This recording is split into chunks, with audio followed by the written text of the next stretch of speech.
Hello, I am Mindaugas Ramoska, and this is Expert EU Lithuania, and we're gonna do interview today.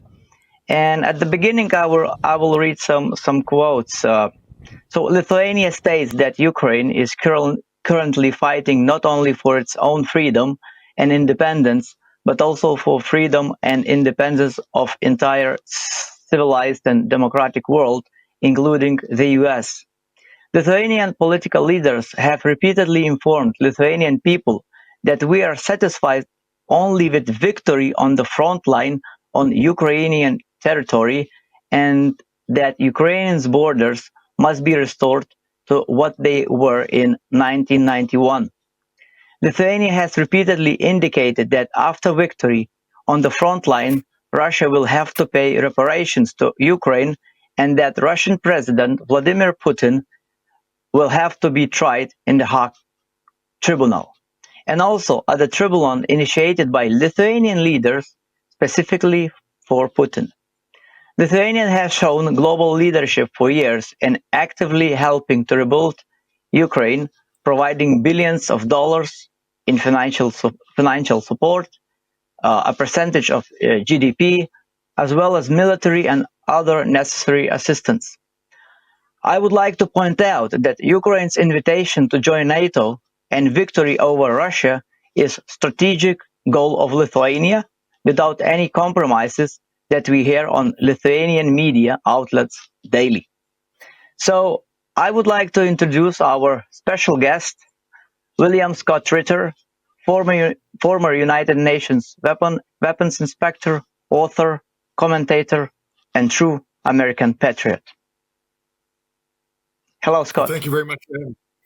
Thank you for having me. So you heard a little bit what I just read, and maybe a few thoughts. What you think about this? What Lithuanian people hear almost every single day in Lithuanian media. Look, Lithuania is a sovereign state, and as a sovereign state, Lithuania has a right to formulate its own foreign policy and set its own national security priorities.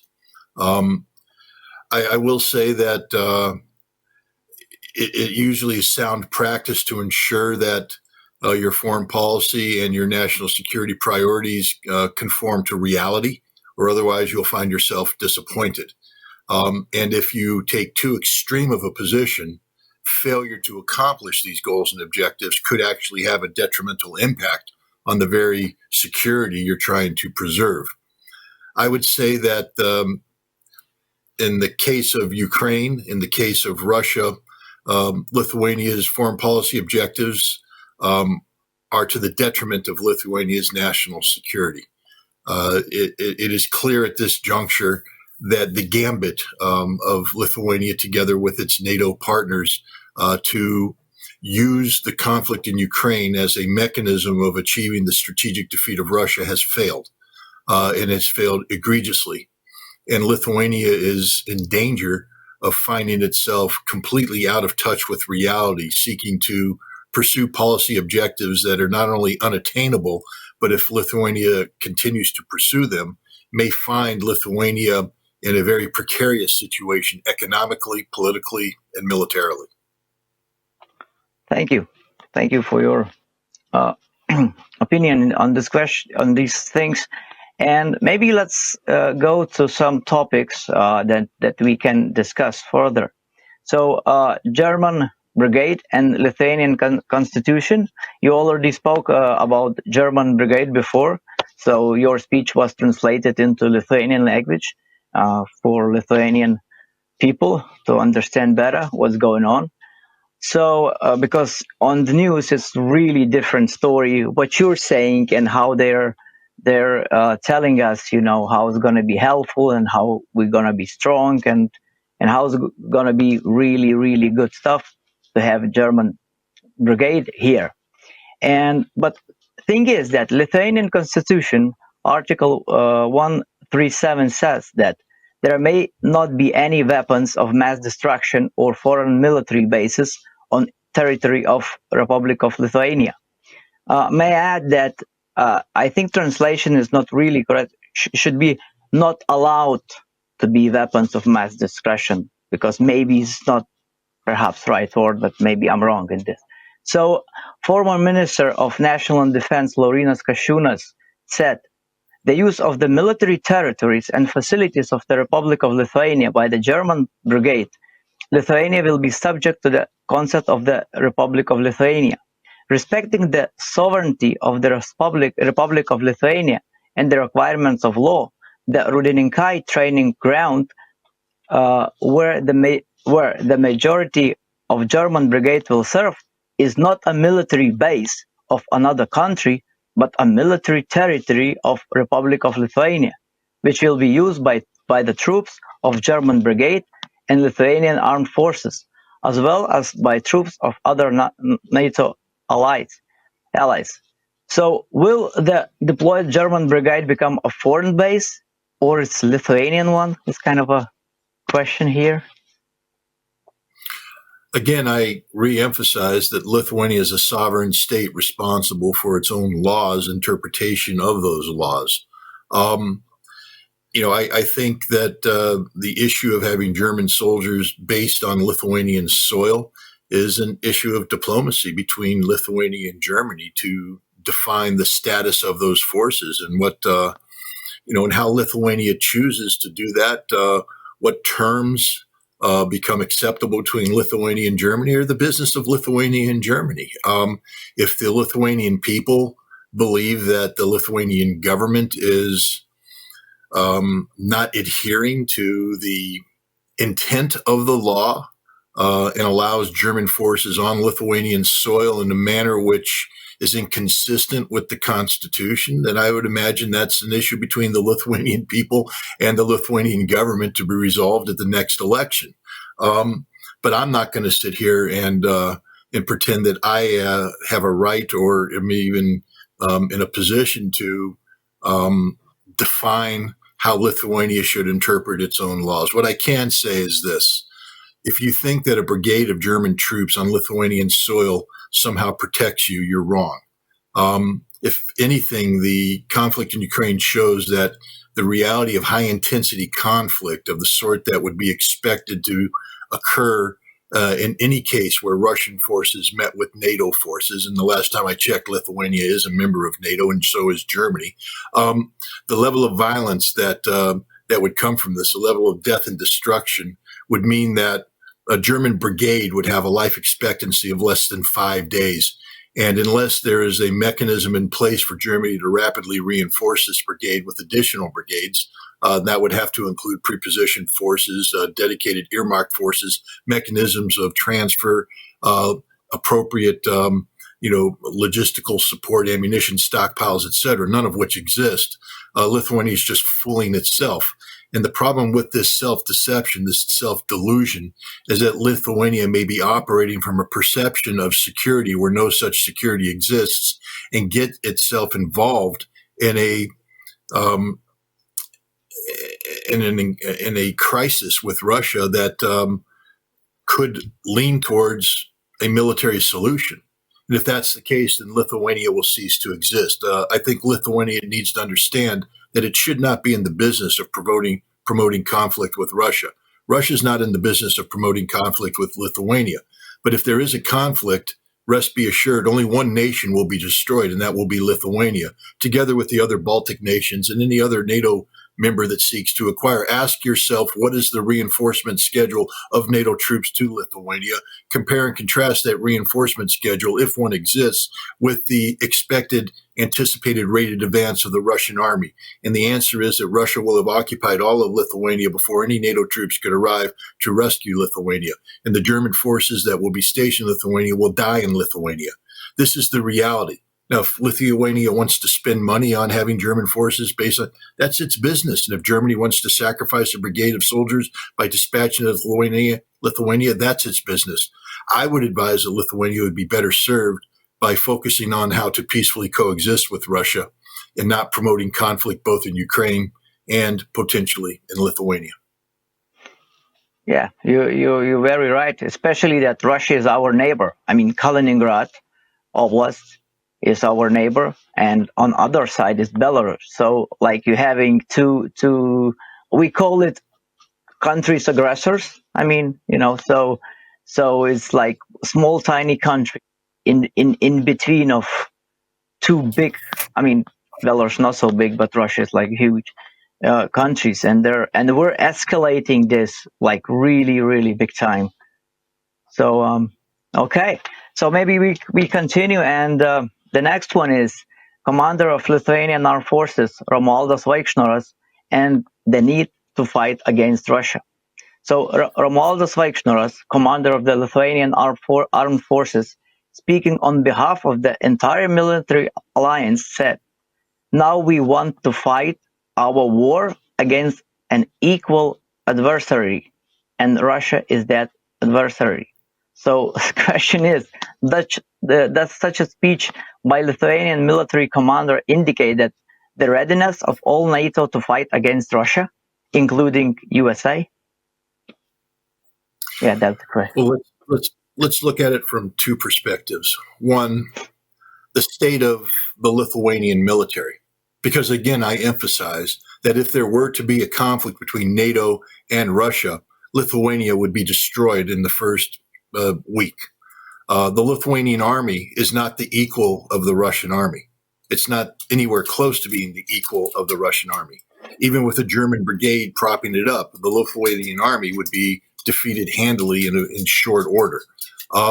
So I don't know why the commander of the Lithuanian Armed Forces believes that Lithuania can somehow prevail in a larger NATO-Russian conflict. It would be the end of Lithuania, and every Lithuanian citizen needs to understand that Lithuania would cease to exist as a modern nation state, and the level of casualties that would be incurred on Lithuania, both in terms of its military and its civilian population, would be catastrophic.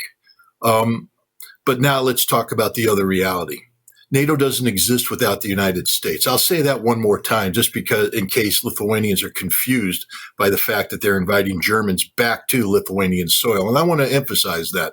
As an American, the idea of German forces stationed on Lithuanian soil is abhorrent, because I do remember the last time there were German forces on Lithuanian soil, and that was in a war where my ancestors fought to kill Nazis and liberate Europe from the Nazi scourge. Now, if Lithuania wants to identify with its Nazi heritage, and I will emphasize this again, Lithuania has a Nazi heritage, fighting alongside Nazi Germans, providing significant manpower both for Waffen SS armed formations, but also paramilitaries that participated in the active murder of Jews throughout Europe. That is Lithuania's history. I haven't forgotten it. Russia hasn't forgotten it. And Lithuania should never forget it. Not because the Lithuanians today are guilty of any such crimes, but Lithuanians today must be aware of their heritage and understand that which they do reflects on them. And when they re-embrace a past history with Germany, they're digging up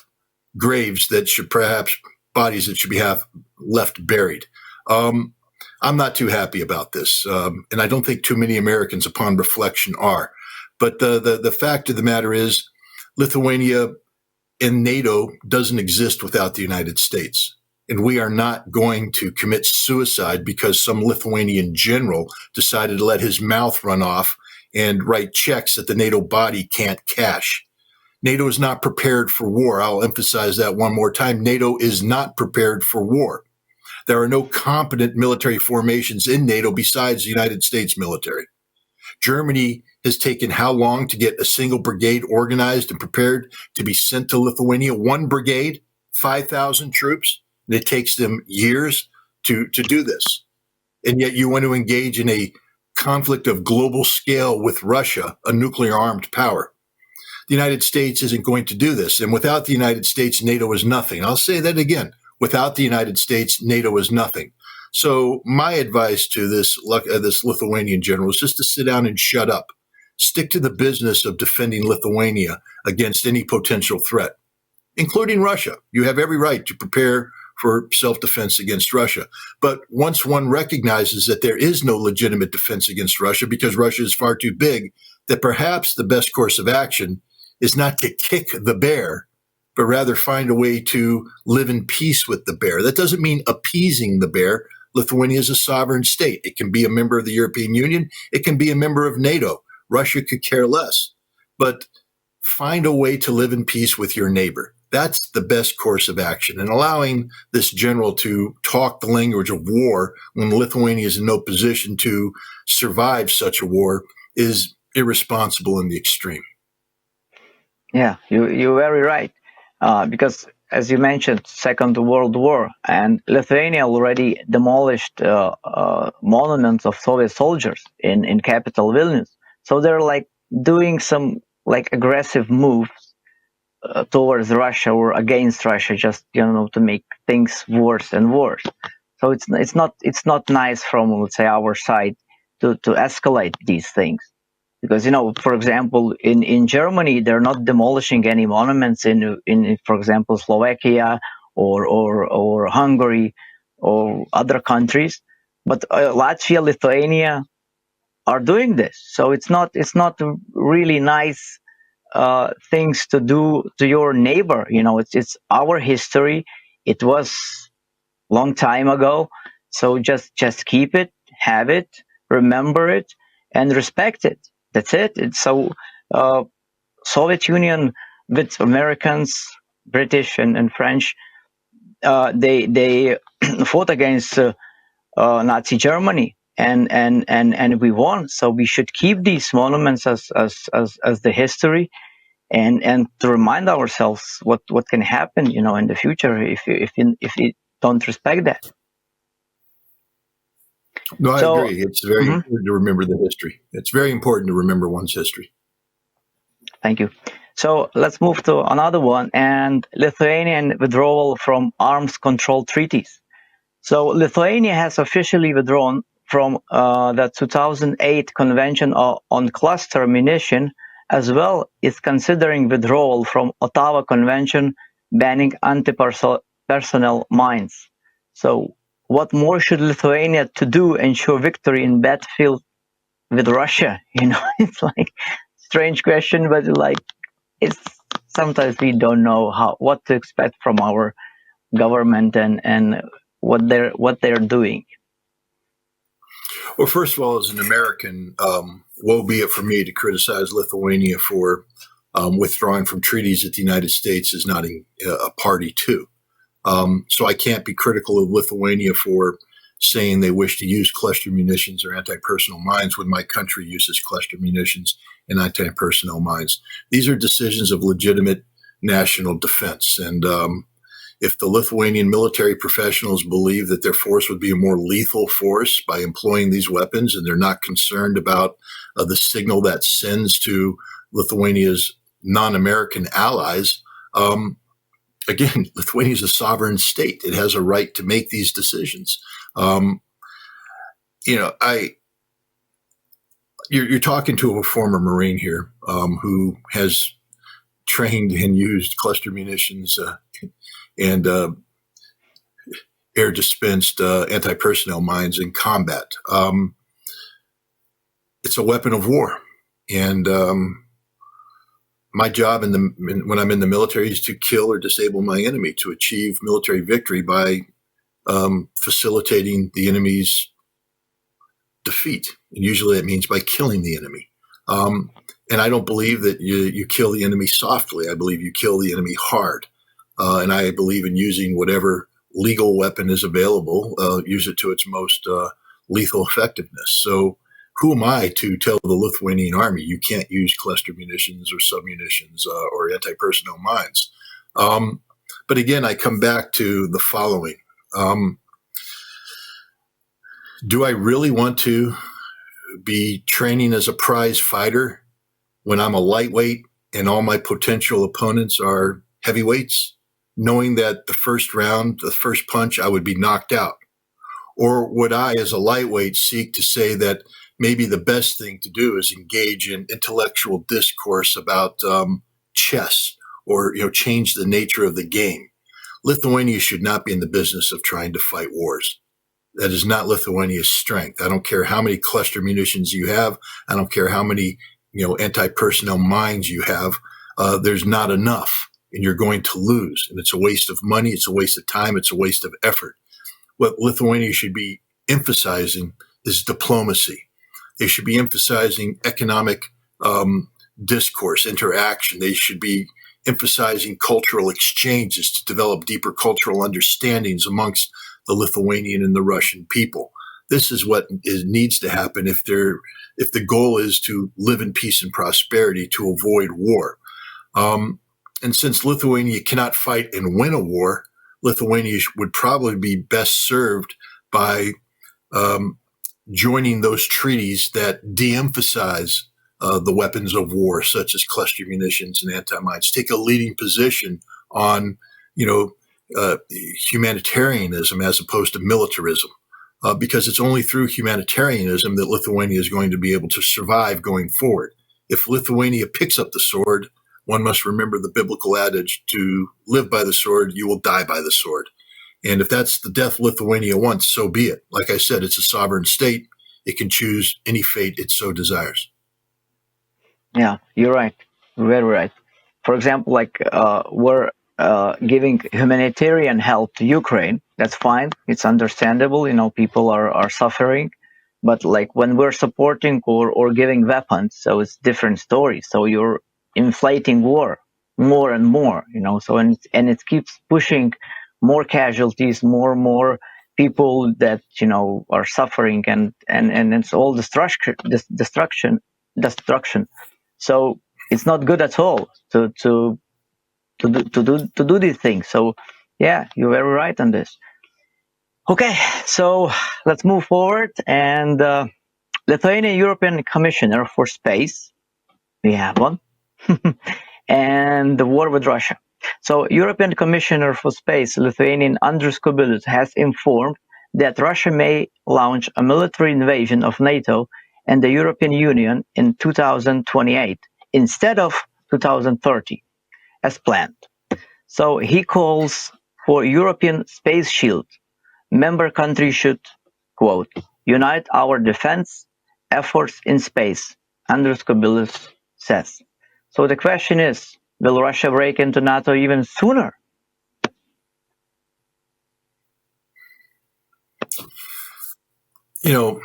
I get frustrated when I hear language such as this because it comes from a place of extreme ignorance. Clearly, this individual knows nothing about war, nothing about how modern war is fought.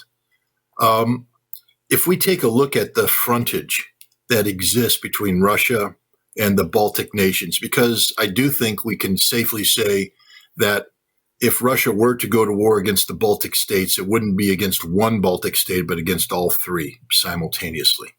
And that Russia would likewise probably have to engage in at least a limited action against Poland to secure, the Kaliningrad frontage, and also to prevent reinforcement out of the Polish corridor. So if we just look at that, the basic geographical problem, and what it represents in terms of military resources that would have to be committed to such an action, and then try and transfer that onto comparable frontages in the Ukrainian conflict and look at the number of Russian military resources that would have to be committed to that task. What we would understand at that point in time is that the size of the Russian military committed to that area is not an offensive military. It's a defensive military. That Russia is neither organized, equipped, or prepared to engage in large-scale offensive military operations against the Baltic states or against Poland. And Russia is not positioning itself to do so. The only military expansion that's taken place in this region recently is in response to NATO expansion, meaning that Russia seeks to match NATO capabilities in case NATO decides to launch offensive operations against Belarus, the Kaliningrad enclave, or St. Petersburg. So I just think it's irresponsible in the extreme to talk about a Russian attack unless you have evidence of that manifesting itself. Right now, Russia is singularly focused on the conflict in Ukraine. It has dedicated almost 1 million men to this task, and its defense industry is almost completely absorbed by the needs to sustain and support this task. you can't speak of a war with NATO unless Russia talks about literally tripling the size of its military, This would require extensive lead time. It would not go undetected by NATO.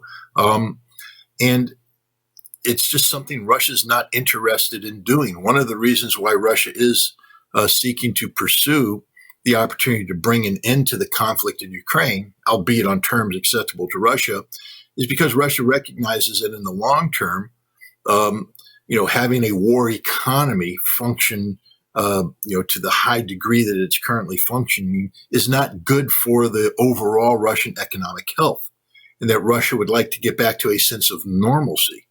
Logically, the last thing Russia would be seeking to do is transition from a war with Ukraine to a war with NATO, because again, the idea of NATO is collective defense.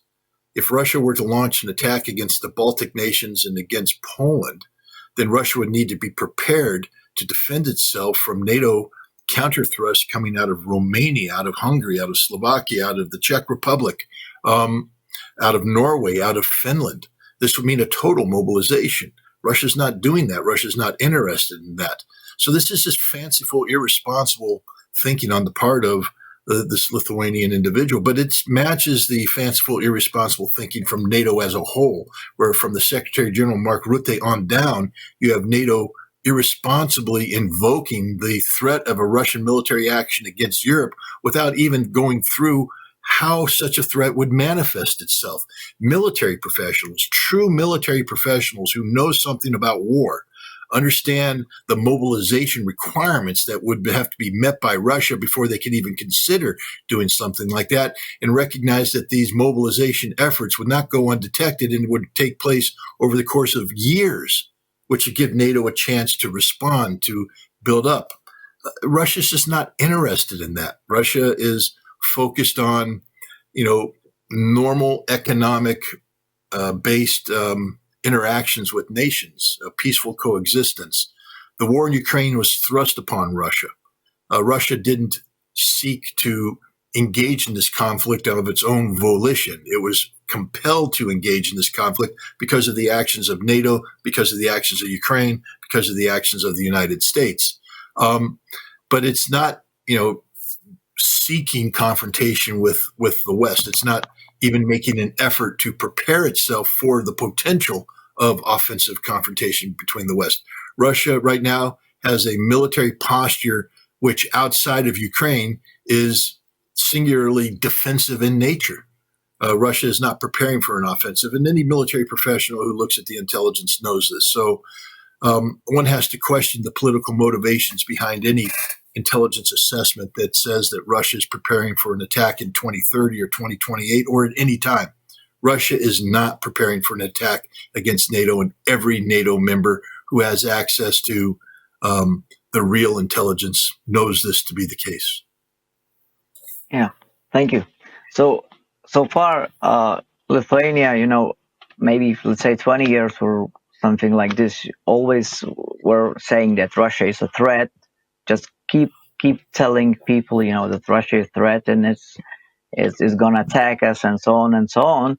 But Russia itself, to be honest with you, I've never heard some whatever news or politicians saying similar things to Lithuania, that this Lithuania is some kind of aggressive. Of course, when they're telling that Russia is aggressive, so they have to respond somehow.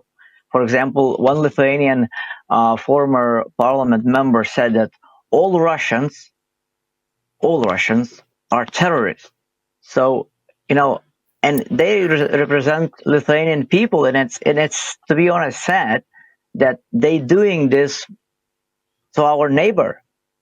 Like, it's a whole big country, like multicultural country, which has different types of languages and so on and so on. And now all the Russians are terrorists. So that sounds kind of stupid, isn't it?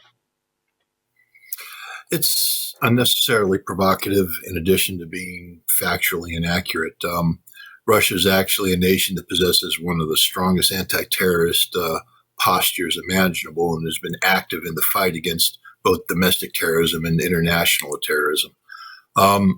It's grossly irresponsible for language of this nature to be used by a neighbor of Russia when Lithuania knows the truth about, the reality of Russia. But, this is in keeping, Lithuania, the Lithuanian people have allowed themselves to be hijacked by a political and economic elite that are beholden to this notion of the continental hegemony of the European Union and the military dominance of NATO, and that Lithuania has fully aligned itself with those two concepts.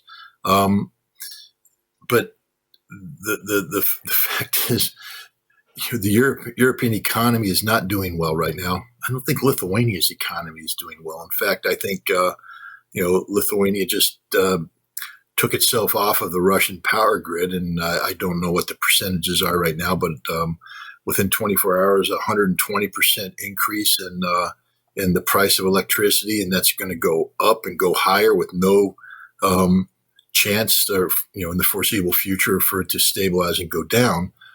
How is this smart? Did Russia commit an act of economic terrorism against Lithuania when Lithuania, did this on its own volition? It's the same thing with Europe, allowing or remaining silent while the Nord Stream pipelines are sabotaged, and then wondering why your natural gas prices are so high that your businesses are shutting down. It's not Russia that did this. Russia's not a terrorist entity. But one could say that Lithuania, through its support to Ukraine, is a terrorist entity. I think one day we should get a full accounting of the totality of Lithuania's assistance to Ukraine to find if any of that assistance was used to facilitate actual acts of terror by Ukraine against Russians. Yeah, thank you. So, and for example, since we were in this Brel electric stuff, that's called the Belarus, Russia, Estonia, Latvia, and Lithuania, this ring. So there were any accidents. It was all okay. So we will see what's going to happen in the future. So, but all connections, let's say, are now off, and we will see. Okay, and the next one topic is Rheinmetall ammunition plant in Lithuania. In Lithuania, which is officially known as frontline zone with Russia, the German firm Rheinmetall, with a large North American shareholder like BlackRock, is about to start building a bomb factory which will supply bombs to whole Europe.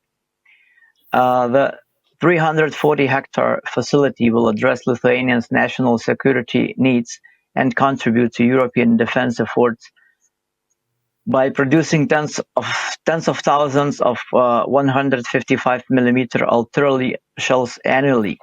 The former Lithuanian Minister of National Defense said, "You live in the safest place in the terms of air defense." And the question, do you agree with this opinion of the former Lithuanian Minister of Defense when we're going to have a bomb ammunition plant? Well, yeah, I don't know the specifics of Lithuania's air defense, infrastructure. I've studied it a little bit.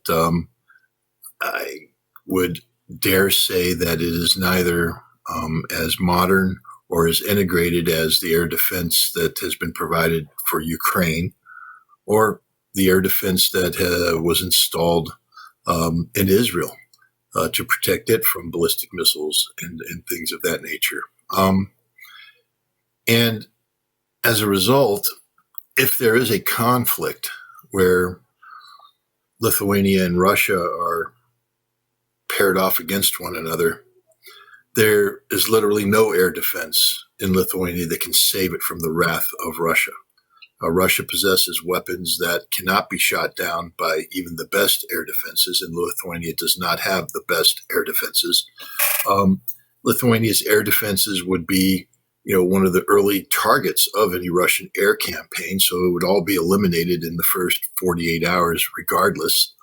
But even if it wasn't, the weapons that Lithuania possesses cannot shoot down Iskander missiles or any of the new hypersonic families of missiles. God forbid Russia uses an Oreshnik missile against Lithuania. There's no chance whatsoever of taking that system out. So this is the danger of playing games based upon inadequate assessments of both one's potential to engage in offensive military operations, but in this case also to defend oneself against military, offensive operations by others.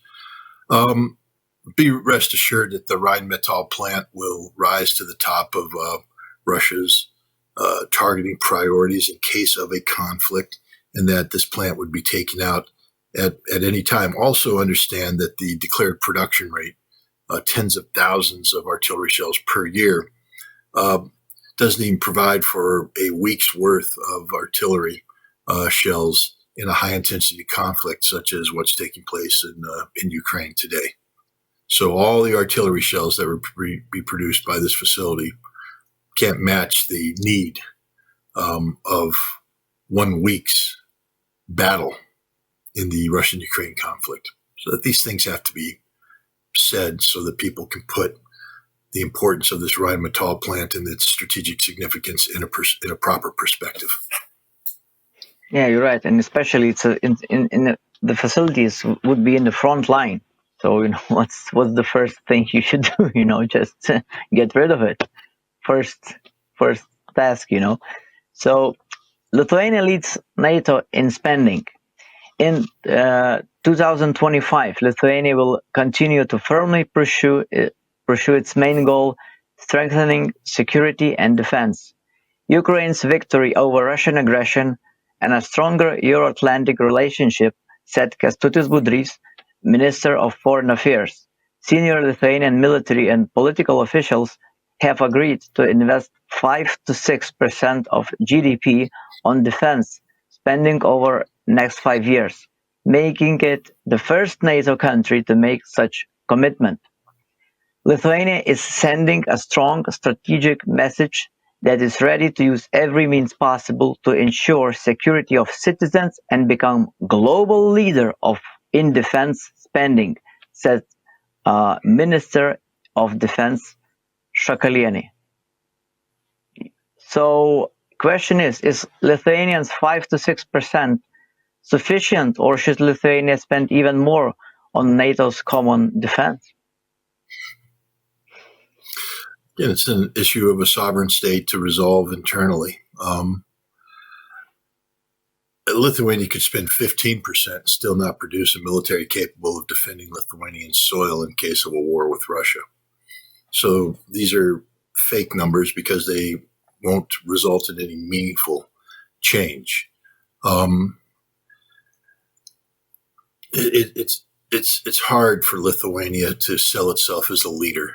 I mean, I know it wants to. It's very proud of its of who they are and things of that nature. I don't mean to denigrate that, but when you're speaking of military leadership, Lithuania would need to be able to put hundreds of thousands of heavily armed, well-trained troops into the field immediately in order for it to be able to contribute in a significant fashion to any joint NATO military response to Russian aggression or if they wanted to threaten Russia itself.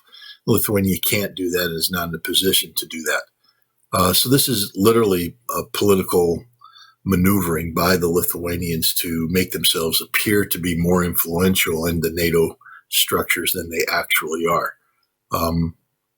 But again, I just emphasize that unless Lithuania is a paradise on earth, meaning that, all roads are paved perfectly, all infrastructure is maintained perfectly, etc., bragging about spending 5 to 6% of your GDP on military resources that, if they're ever used, means the end of Lithuania, isn't really something I'd be bragging about. The more important thing would be for Lithuania to take a leadership role in promoting peace with Russia and seeking to divert as much of its resources into domestic infrastructure development, taking care of the domestic needs of the Lithuanian people. That would make for a stronger, more resilient Lithuania. But if you continue to play the militaristic game, again, it's a game that Lithuania will never win. And even if Lithuania is never called upon to use those armed forces, it's a waste of money because there is no scenario where the Lithuanian armed forces are going to come in as a decisive factor in any war between Russia and NATO. Lithuania, as I said, will cease to exist within a week, and its military will be totally destroyed. So there's no reason for Lithuania to invest this heavily in its military, except for, I guess, domestic political consumption, trying to impress themselves, and maybe confronting NATO with the fact that Lithuania deserves increased, levels of participation in the hierarchy of NATO because Lithuania has met certain benchmarks. But again, if I were the Lithuanians, I'd be more focused on how to live peacefully with the Russians than I would be about trying to impress my NATO partners with the level of spending that the nations put out for its military. Yeah, you're very right, because in Lithuania, it's about 1/3 of population lives under poverty. So it's not enough, money for a big amount of people, to survive or live normally. So one thing. And another thing is that because of these economic and political, issues, starting from when we got independence, Lithuanian population declined it's reduced about 1 million. So an escalating war as well is not making people more happy or they don't feel living safer. But our leaders are escalating this more and more.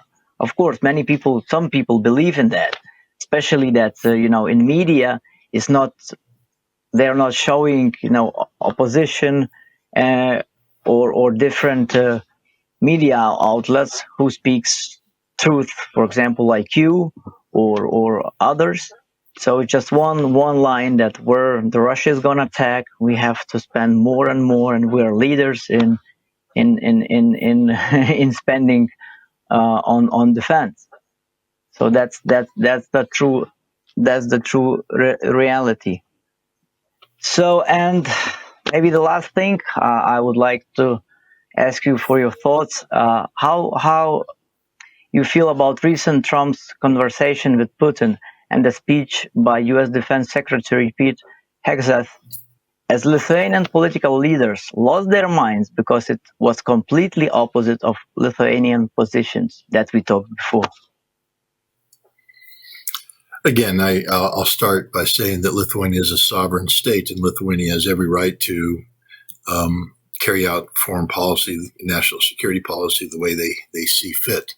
But I would emphasize that Lithuania is not a meaningful actor in the European family of nations, and other than for those Americans who are willing to give Lithuania credence for propaganda purposes, Lithuania doesn't move the needle for any Americans. We don't care what you think or say or do because you simply don't matter to us.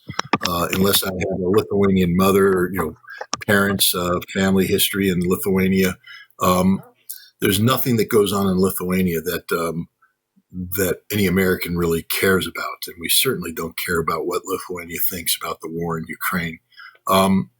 And it's not just the American people that feel this way. We now have a government that has made it clear that Lithuania has made a decision that it is going to align itself exclusively with the European Union and the European aspect of NATO, insofar as that it wants to continue to pursue the conflict in Ukraine as the principal vehicle of confrontation with Russia. The United States has made it clear that that is not the direction that this administration is going to go. This administration has been in power for 3 weeks. It has, almost 4 years left. And so what we saw today is a reflection of this reality. Again, Lithuania is a sovereign state. You get to make your foreign policy the way you want, your national security policy the way you want.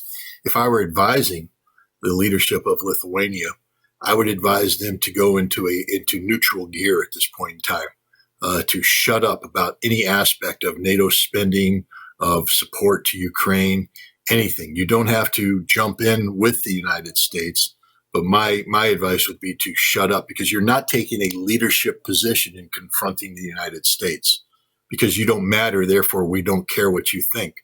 But if you irritate us, there could be repercussions, and those repercussions could be severe. Lithuania is not in a position to take on the United States of America in an economic trade war, for instance. Trump's favorite retaliatory measure is tariffs. Does Lithuania want tariffs imposed on it? The other thing is, I don't know the Lithuanian people. I would imagine they're like people anywhere else in the world, insofar as they want peace. They'd like to live with stability. They want a better future for their children. They want opportunities. But if you believe all that, and yet you support a conflict in Ukraine, which has destroyed a nation with no hope of achieving any of the stated objectives, Ukraine will not be returned to its 2014 borders. Russia will not be strategically defeated. None of this is going to happen. And yet for Lithuania to continue to say, no, this is the direction we want to go, knowing that continuing the war in Ukraine will not change the ultimate outcome. Russia will not be defeated, but you will be condemning tens, if not hundreds of thousands of additional Ukrainian men to death or worse. How can you, with full conscience, support this kind of policy? Do Lithuanians even look in the mirror in the morning and ask themselves, am I proud of who I am and what I do and what I support and what I believe in? And I can't imagine, if you continue to support this conflict in Ukraine, that the answer of, am I proud of the person looking back at me? That can't be a yes. It has to be a no, a shameful no. The United States is seeking an end to this conflict. That's the strategic directive that the United States is heading. And it's into a conflict that embraces the notion of Russian reality, not a surrender to Russia, not succumbing to the demands of Vladimir Putin, but a recognition that there are realities on the ground that have been bought and paid for by the Russians with the blood of Russian soldiers that will never be compromised on at all. The other reality is that Russia is winning, and that there's nothing that can be done to turn that around, to change that trajectory. And so if you're the United States and you're dealing with your policy formulations from a position of reality, which Donald Trump is, then certain things become crystal clear, such as Ukraine will never be a member of NATO, such as Russia will get all of the territories that it has already absorbed into the Russian Federation, through the rule of law. This means not only Crimea, but also Kherson, Zaporizhia, Donetsk, and Lugansk in their totality. This is a reality that Lithuania will have to deal with and learn to deal with. It's not going to be altered. The other reality is that the United States is not going to reinforce its position in NATO. In fact, just the opposite. We're looking to disengage from NATO, to withdraw 20,000 troops. I don't know where you think you're going to get reinforcements from in any conflict with Russia, but it's not going to be from the United States of America. We're withdrawing. We're de-emphasizing the military solutions. We're emphasizing the potential for political compromises to improve relations. So, these are the harsh truths. The other harsh truth is that Ukraine will never be a member of NATO, ever. It just isn't going to happen. I know that's something that Lithuania was hoping would occur, but it's not going to occur. This is the new reality. We are not going to be sending significant military supplies to Ukraine. If Europe, meaning Lithuania, wants to continue to underwrite this war, it will do so free of the assistance that had been previously provided by the United States.